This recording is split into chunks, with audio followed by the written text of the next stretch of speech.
Hidayah ada dua. Hidayah tunjuk dengan cara ajar. Satu lagi hidayah yang panggil i'anah, tolong. Dilalah wa i'anah.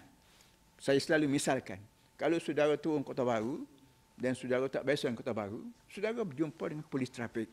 Pak Cik, Datuk, saya nak pergi pejabat tanah. Kalau polis trafik itu dia banyak masalah, kerja dia banyak, dia kata begini Pak Cik pergi straight line ni, ada sebelah kanan tu ada bangunan besar putih.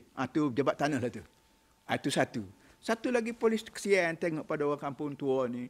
Tak apalah Pak Cik, mari duduk atas motosikal saya bawa pergi. Sampai pintu pejabat, dia kata Pak Cik, inilah pejabat tanah. Jadi Allah Ta'ala ni beri kedua kepada kita. Tunjuk ajar, baik buruk. Iaitu melalui mata, telinga, otak. Kerana mata, telinga, otak ni pukat untuk kita dapat ilmu. Kita baca Quran, kita baca hadis, kita baca sejarah, kita baca itu ini, kita dapat hidayah pada Allah. Baki laginya, sampai ke tidak melalui ilmu kita ni kepada matlamat itu, terletaklah kepada taufik kita panggil. Satu hidayah, satu taufik.